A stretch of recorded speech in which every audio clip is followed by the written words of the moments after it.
Siyanemukela kwindaba ze-1KZNTV eyifundo uphilani wakaCebekhulu sanibonani. Nazo kwizona ndaba ehamba phambili. Owasemtuba Usunomphathi omusha. Konakele kwelamaqadi eThekwini kanti Lubhekwe Ngabomvu lokugcotshwa kwesilo. Siyanemukela kwindaba zethu ze-1KZNTV nalu udaba lethu lokuqala kwehamba phambili. Imeya kamasipala Usunomphathi enyakatho nesifundazwe KwaZulu-Natal umxolisi Mthethwa uthe emva kokusingathwa kwenhlolo khona kubantu abana bebefaka isicelo sokuba ngumphathi kulo masipala uThami Xulu nguyena obonakale namava kwagcina kuqashwe yena kulesi sikhundla. Ekhuluma ke neziko lezindaba le-1KZNTV uNyambose uveza ukuthi banethembe elikhulu lokuthi zonke inkinga bezikhona zizoxazululeka njengoba kucabhashe ekuqonda kangcono ukusebenza kwalomkhandlu. Kwaphuma isikhangiso esasikhangisa isikhala sika MM ngoba sazi ukuthi uMM wethu lo mdala wasula wahamba sivulekile ke isikhala ba apply ke babakhona kwa shortlist ababakhona bawu4 enziwa ama interviews waqashwa ke ubaba umfowethu uTV Xulu okuyena yena ke use umanager wethu ngokusemthethweni icouncil yonke ngomsombuluko kade nje imqasha ngokupheleleyo. Siyathemba ukuthi umfowethu uyena onamava owakhombisile na kwi-interview. Siyathemba ukuthi uzokwazi ukuthi athathe umasipala wethu awubeke kwenye level. Zonke lama challenges akade ekhona uyawaqonda kahle ngoba isikhathi esiningi ubevele khona ngaphakathi emkhandlwini. Siyaqinisekisa ukuthi zonke lezo inkinga kade zikhona zizoxazululeka. Nathi njengomkhandlu sizomeseka simnikeze support okuyiyona yona akayidingayo khona ezokwazi ukuthi nomsebenzi wakhe kungabi nzima kakhulu. Inkosi yesizwe saseMaqadini ngaphandle kwetheki inkosi Mqoqi Ngcobo kanye nezinduna zendawo sebeveza ukuthi ke mkhulu umonakalo odaleke indaweni zabo wadlula ke nemphefumulo yabantu eminingi kwaguguleka nemigwaqo okugcina kwenza ke kwamuka ke nemfuyo. Lokhu kuvele ngesikhathi kithimba lezindaba lahambeleke emzinyathi ukubona umonakalo odalekile ngenxa yemvula kanye ke nokuxoxisana nomphakathi. Endaweni yasemzinyathi eThekwini nakhona sibi simo kunemndeni engakabatholi abantu bayo.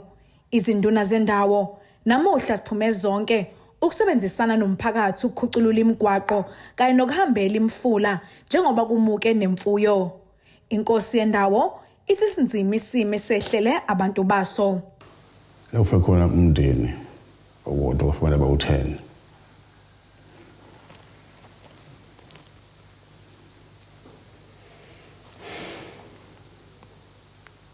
Usizo ngibhekana leMaqadini lonke lolo.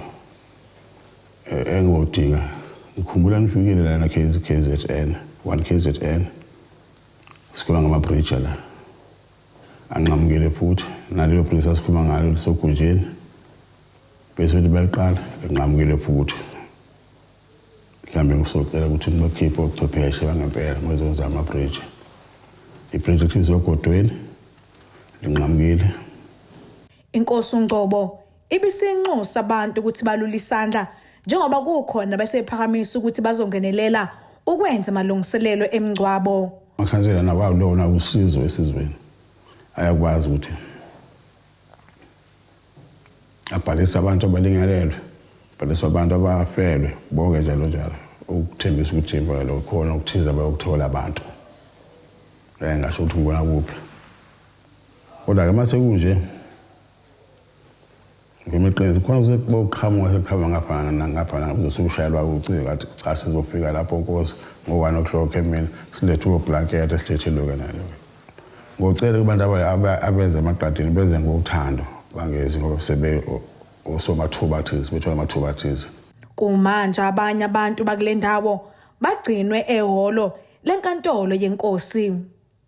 Ngodebo Sibisi ngibika ngisemzinyathi eThekwini.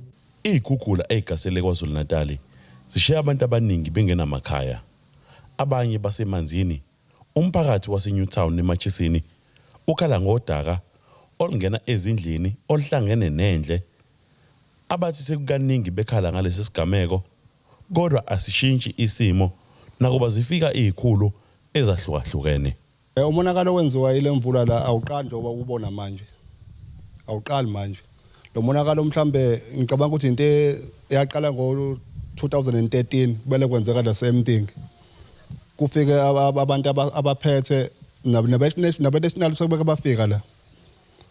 bezokhuluma ngendaba lezindlu nangendaba ama-toilet lawa njengoba ubona ama-toilet mekunethile angithi akhelwe obhim kuvele kunethe manje ama-toilet ekade esanda umpontshwa vele agcwale achitheka kunuka yonke le ndawo indle lento leyo isiphatha kabuhlungu lonto inkinga esikubhekene nayo la Nkosi yami inkinga kumina nje inkinga ngoba kuhlika impophoma njengaleya ihlikele endlini agcwele namanje endlini amanzi ngidinga kukhukhula amanzi agcwele nodaka ligcwele nokudla kuso kunyantile nezingubo zokulala zinyantile nalo mbhejanyana engabe nginayo iphansi ngiyacela madoda nike nisilekelele angiyazi lento ama toilet agcwele antanta angiyazi lento uthi into singayithini le khona manje alo lezi ikhukhula zishiye umndeni wakaHadebe usemanzini ungena kudla ngenxa yokungena kwamanzi endaweni la kuhlala khona ukudla nalabe khosela khona amakhanda ngena amanzi cilisa ngisho ukudla bakade kukhona lapha eMsamo sikubeke khona ngasiyana sikubeke khona kwaManta into le esichithile yahamba namanzi ayike salala ke sesileleke manje la singazi ukuthi sothi silele kanjani silele nje sihleli ngendlela bokwenzeka ngayo sathi sizobheka nale kitchen kuneziphetho seziqhume phansi nala endlini le sokunamanzi futhi agijima phansi angena aqhamuka ngenhla emgaqweni ukudla nje singacela sicela indlu nayo asinayo ngoba kungena kalula namanzi nje indlu asinayo kanti sibaningi la ekhaya ezindabeni ze1KZNTV kubeka uNkosi khona Shezi ngibeka ngisogwini eMachisini ake sithi ishelele ezitolo siyabuya nezinye indaba zethu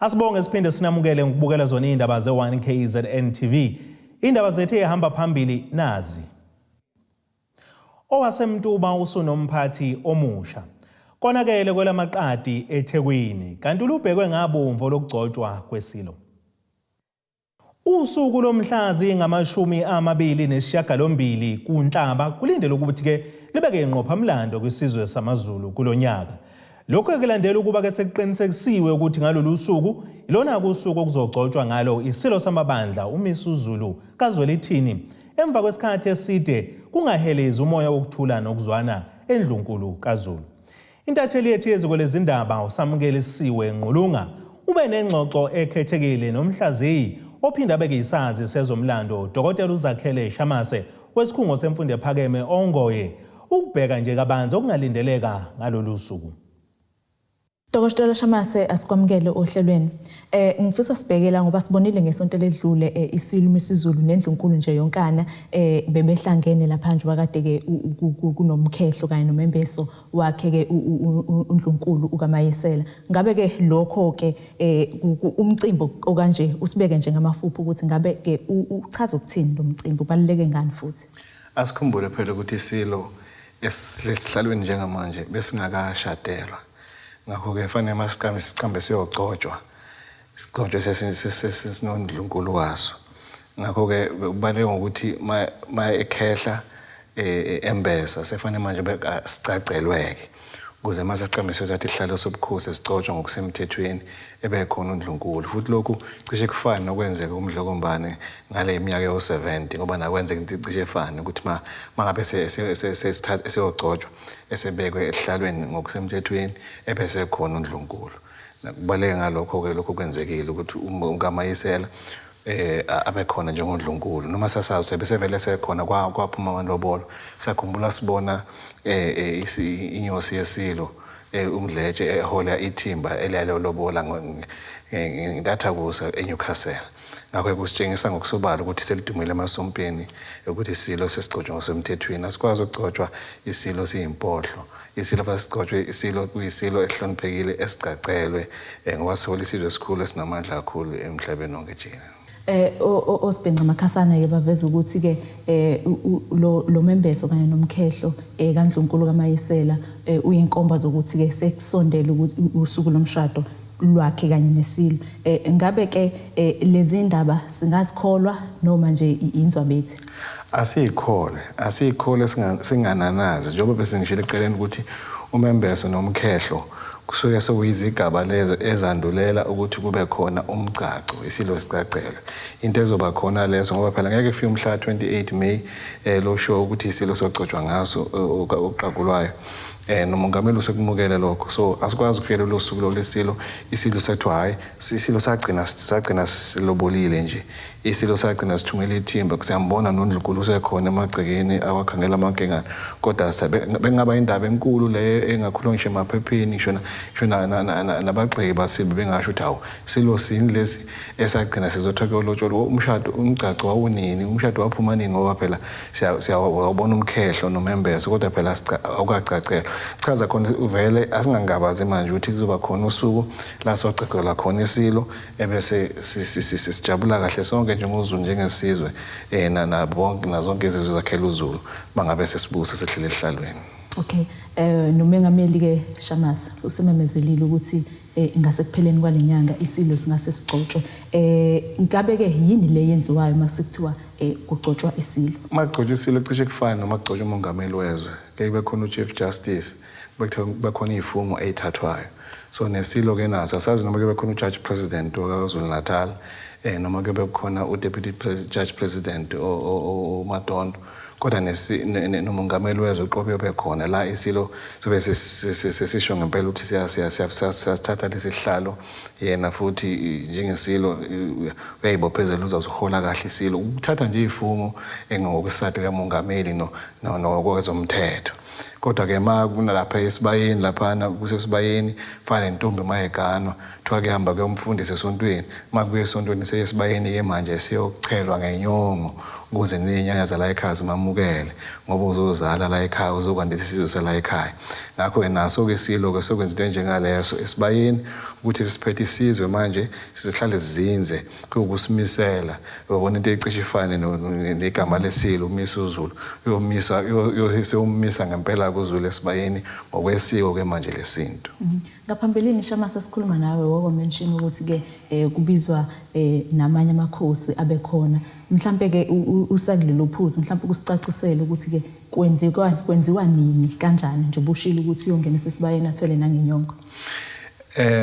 Kube khona amakhosi siyakhumbula phela kwaZulu Natal kunohlalo amakhosi ba uNkosi uChiliza kube khona namabutho kube khona namabutho avilele kube khona nenyusi zisho kube khona nezobe zisho ezibongo kusukela kwilembe konke amakhosi bese khona nezoba specific ukuthi zisho izibongo zasoke silehlele ehlalo njengamanje yabona into emnandi nje leyo ebeyenzeka lapha kube khona iziphakamiso nezitatanyiswa phela sikhumbula phela kube khona ne legislature no MEC baKwaZulu Natal umholi wesifundazwe uNdunankulu esifundazwe nabo beza nezitatanyiswa zabo na indlunkulu naye isilo uqobo laso so mema amakhosi simeme yabona nje nezitatanyiswa neziphakanyiswa asondelene nazo kube khona baphuma phesha kwezilwandle into enkulu le njengoba into ecishe ifane nomshado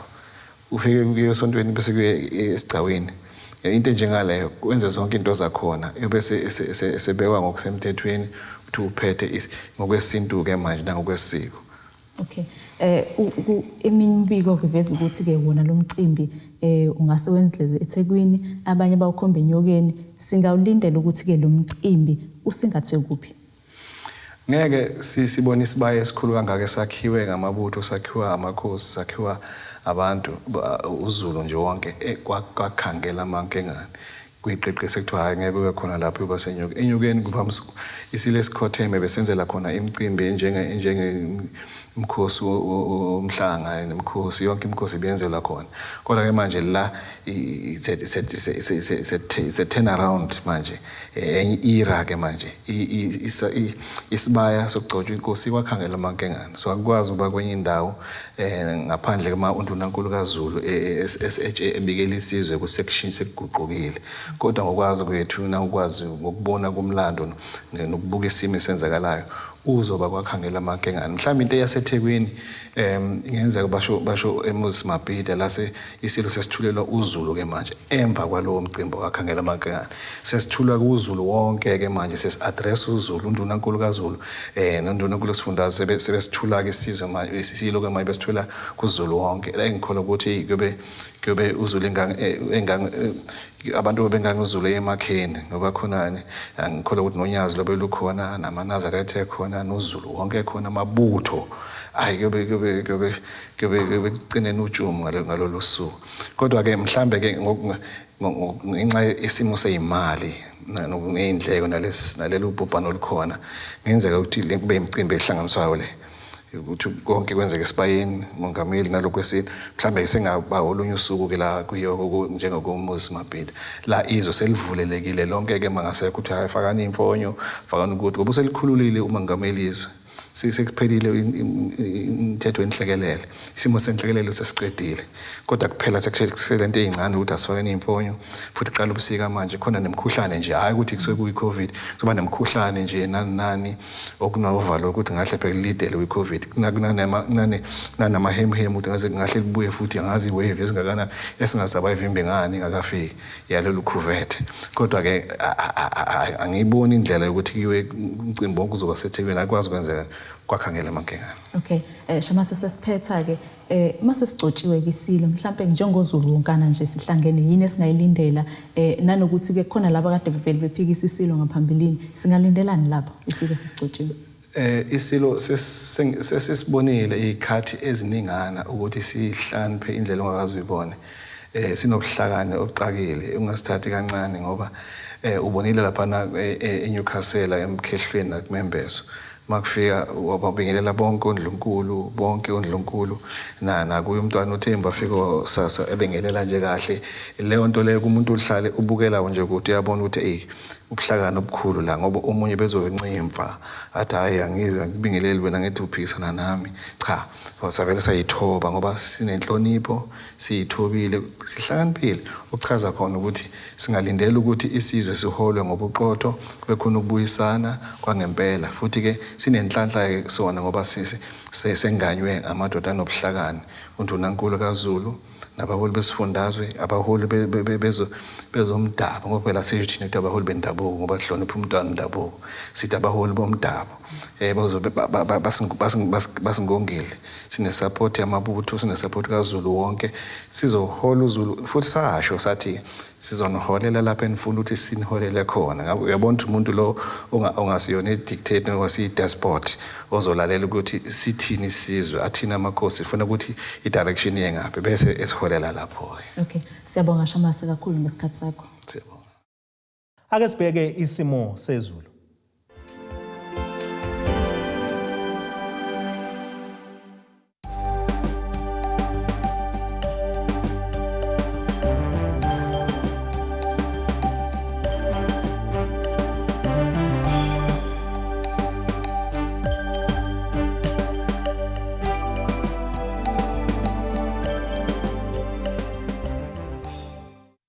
Nina bakamkhumbi kudluka sibone amagumgedlela ziyaguqa bese yiphaka namuhla kuze kube ngokuzayo inkosi yomusa mayimbuzi.